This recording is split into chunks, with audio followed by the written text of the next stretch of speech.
强调，喷剂的局部类固醇是来保护你的气管，当你的气管有被保护，不要那么敏感。过敏源家里排除，再加上配合这些东西，其实咳嗽真的没有那么难，只是一般人心理上面很难跨过那个坎。对啊，医生告诉你那是喷剂要每天喷，甚至很多小朋友喷的时候，妈妈都会担心说是喷久了会长不高，会干嘛？我都跟病人讲，他一直感冒，一直咳嗽，晚上睡不好才长不高。哦，让他好好喷药，好好睡得着，他一定可以长得跟小珍一样高。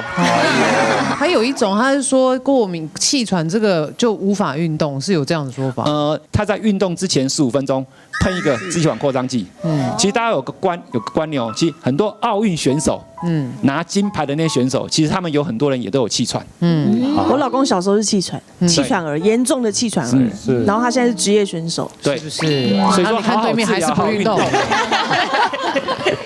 好啦，我觉得这个预防咳嗽的方式哦，就是希望大家也能够提供给观众朋友，因为其实我觉得找出这个为什么咳嗽，然后对症下药，当然固然很重要，但是我觉得平常也是要靠食补的部分，有没有比较自然、纯天然的方式，可以来帮助我们这个保护我们的喉咙？对，没有用什么食补的方式吗？有吗？我出门都会泡那个枇杷膏。Whisky 但是还不能很烫哦，就是不能是烫口的，比如要温水，然后泡枇杷膏，我会泡一壶放在身上，就是一直维持我喉咙的湿润度，我就不会一直咳嗽。或者是我会泡任何茶类，但是我会加那个甘草片，就加一片就好，就加一片甘草片，然后我就放在水壶里面喝，其实状况就好。没想到你这么养生，当然都运动了，又不是骗人的啦。我小时候我妈都会说盐巴杀菌，所以她会用橘子加盐巴，然后进去微波炉弄热，然后给我吃。然后还有像雨柔姐刚刚分享的枇杷膏，我妈也会说，你加一点盐巴在枇杷膏里面，然后直接含在嘴里吞进去。所以我小时候就吃重咸。盐巴有这个功效吗？应该说，其实盐巴要杀菌有难度啦。最好的化痰药就是水。那很多人是因为喉咙干、喉咙痒，这时候你喝一口温水，而且这个温水是慢慢喝下去，你不是一次喝一大口，这样喝一大口其实过去就过去了。可是小时候咳嗽感冒，妈妈不是都叫我们喝什么沙士加盐巴？对，那是古时候没有咳嗽糖浆的时候，没有可乐加热。对，医生等一下，因为我有一次去香港，然后就是因为他到香港第2天就开始很下雨变天，然后因为可能淋到雨又变凉，所以我真的就有点开始小咳嗽。然后我那个香港的朋友就跟我讲说，不要紧的啦，可乐热热的喝下去就没事啦，再加个柠檬效果棒棒。我真的喝下去就没有咳了。可乐就是加热，要加热。它的前身是咳嗽药水啊。对，然后要加柠檬，所以是不是真的？加柠檬，所以是真的吗？可乐说了，基本上它没有疗效，但是基本上它叫你多喝水，多喝温水。为什么要加热？我们常说感冒的时候就是不能吃冰的，要热热的喝。那基本上其实一般人其实喉咙不舒服的时候就要单喝水啦，他会觉得不舒服。这时候可乐好像加热之后，你会觉得那感觉比较好啦。那基本上还是靠水的功能啦。如果真的那个可乐有效的话，那个市面上那个黑药水那个。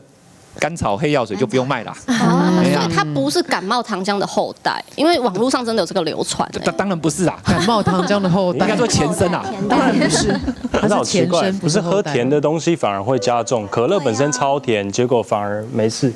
还是你要打电话问可乐的？我好奇，如果喝百事可乐也一样吗？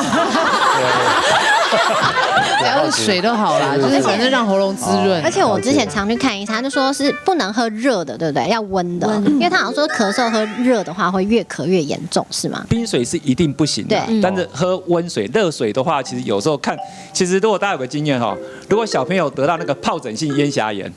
就是所以肠病毒的一种，你知道那样子，他连室温的水都喝不下去，他这时候只能吃什么？只能喝冰水。对，所以有时候其实你自己去试看看，你现在的状况到底怎么样，哪一个你比较舒服，其实你的身体会告诉你。所以一般来说都是喝温水是最好的啦。就是要多喝水这样。但我觉得百病起于寒，身体保暖好像是不是比较不容易受寒？没有这样觉得吗？对，我小时候我妈妈就跟我讲过一个偏方，如果你是因为受寒而咳嗽的话，你就拿吹风机吹你手肘这一段，就可以舒缓。这么荒谬，是真的很奇怪。我还上网查，这里有一个肺经，所以把这一段吹热熟的，不是熟啊，熟的，温的之后，你就会舒缓，你就比较不会那么咳嗽。对，这个妙哦。我可能王医师觉得过，我只能说啦，如果真的按照中医的说法，或许那边真的有个经路啦。对。那个地方，因为基本上其实有提到说，其实受寒，我们人体其实蛮怕受寒的啦。那如果说只吹那个地方会好的话，其实说在，我常讲一句话嘛，有些这种东西，第一个无伤大雅，第二你也不可能吹到把手都吹熟嘛。对。那如果真的吹完有改善的效果的话，其实说实在无妨事就吹。可能心理作用，心理作用。我是有试过一个，就是因为身体上面如果有一些状况，其实以中医的角度来看，他会觉得是你某些经络不开，对，所以因为我已经试到没有方式可以再试了，你还有东西没试，你只是不试而已。就是运动。好难哦，这是最后一个我没有试的，对。然后那个推拿师呢，他有一个偏方，就是不论你是经痛去找他，你头痛去找他，或者是我咳嗽去找他，他都会跟我背对背，然后把我整个人拥抱，开脊椎，对，开脊椎，还有胸骨，就是我跟他背对背，然后他会把我整个人背起来，然后把这一段就是拉开，然后原理就是让你的身体的那个气血可以顺。这跟我婆婆教我刮痧是一样的道理。对，差不多是这种意思。她就说要把后面的筋松开，然后整个顺了之后，你就咳嗽就会比较好一点。对，对，我还想看一下王医师到底要忍多久。